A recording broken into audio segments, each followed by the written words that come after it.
Rescuers in India say they are hoping for a miracle to save 15 workers trapped inside a flooded coal mine in the north-eastern state of Meghalaya. The men were trapped 11 days ago when sudden flooding blocked their exit. Officials hope they have found an air pocket in the main shaft to survive.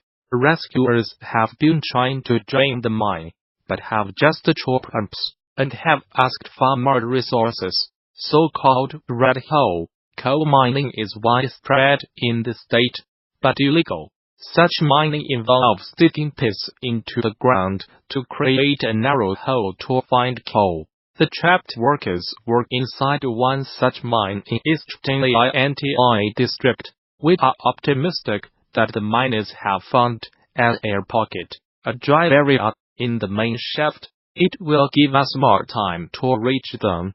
Santosh Singh from the National Disaster Response Force, NDRF, said.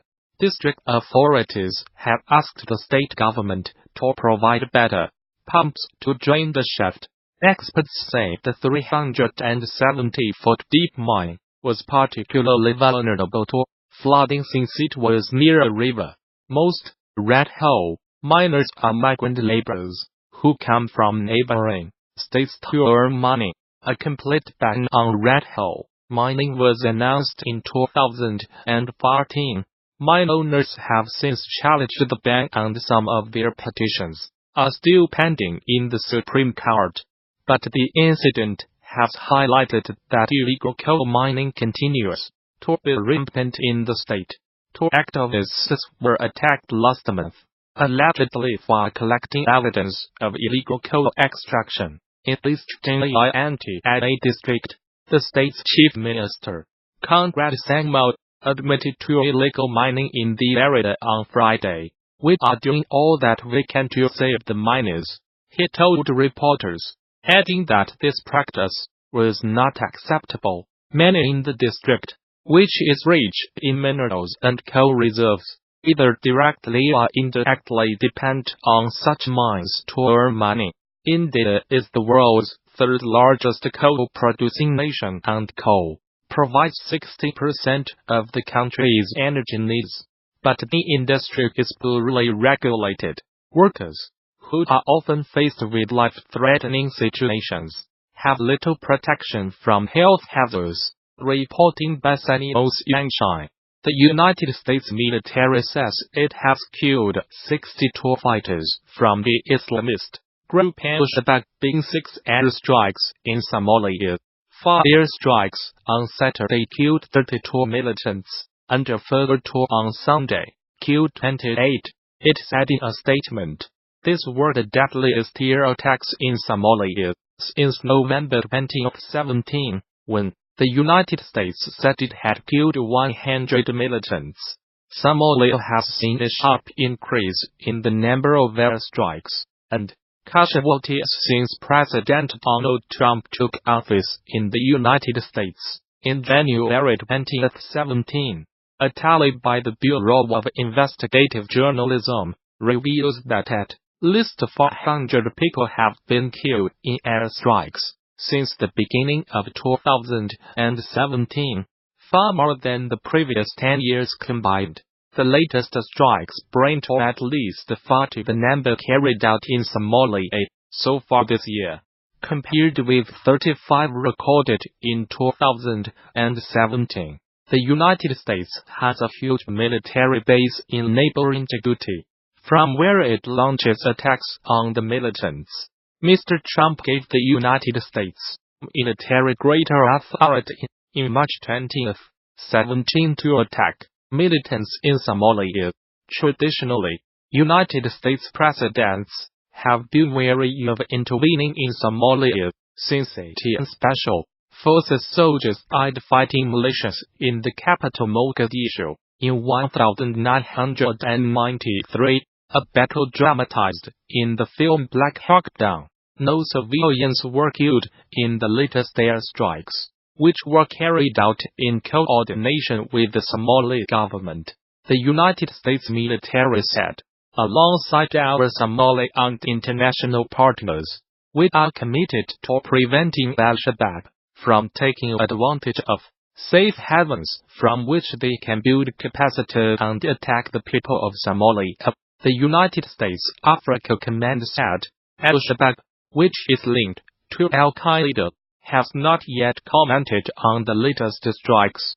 Somalia-based security think tank the Hire Institute said in a report published in November that Al-Shabaab had been forced to change tactics following the upsurge in airstrikes. The institute said the group was now conducting fewer mass attacks on military bases, but attacks on government offices and businesses which refused to pay its taxes had increased markedly. The United States State Department, in its most recent report on terrorism, described Somalia as a terrorist safe haven and said Al-Shabaab remained a threat. Despite suffering setbacks, the group retained control over large parts of the country and the ability to carry out high-profile attacks using suicide bombers, explosive devices, mortars, and small arms. The report added, "Two Scandinavian women tourists have been found dead in Morocco, with cords to their necks," the country's interior ministry said. Both bodies were found near the town of Imleo in the High Atlas mountain range, near the foot of North Africa's highest peak, Mount Tepco. The women, from Denmark and Norway respectively, have not yet been named. A police investigation has been launched into their deaths, the Interior Ministry statement said.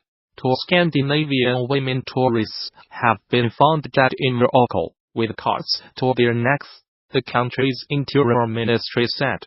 Both bodies were found near the town of Imleo in the High Atlas mountain range, near the foot of North Africa's highest peak, Mount Tepco. The women, from Denmark and Norway respectively, have not yet been named. A police investigation has been launched into their deaths, the Interior Ministry statement said.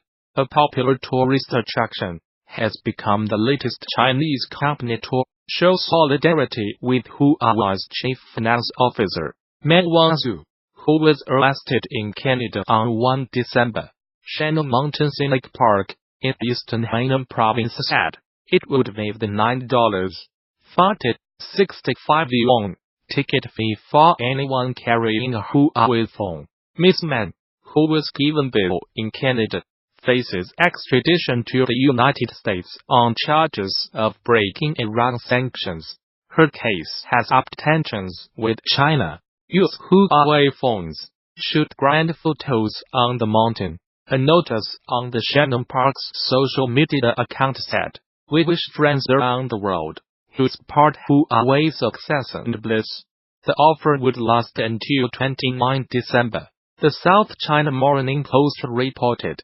But it was met with some criticism among China's social media users, who claimed it was discriminatory. Huawei phone owners are being offered other enticements too. They can get a 20% discount at a bar in Beijing. Seen in Beijing, bring a Huawei phone and get 20% off. Similar to this story we covered yesterday, https://qxl19ypqlpic. Twitter.com Sokolov.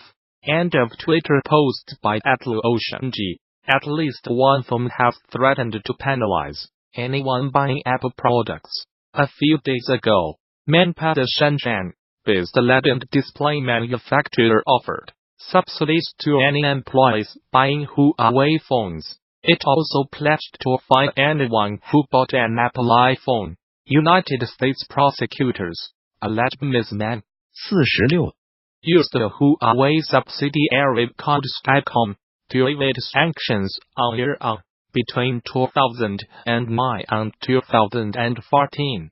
They also alleged she publicly misrepresented Skycom as being a separate company from Huawei, and that she deceived banks about the true relationship between the two companies.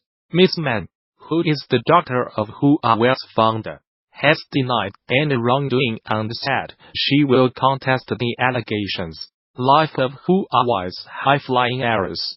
The United States has been investigating the Chinese telecoms giant, the world's second-largest smartphone maker, since 2016, believing that it used Skycom to bring United States manufacturing equipment and millions of dollars in transactions to Iran in violation of sanctions.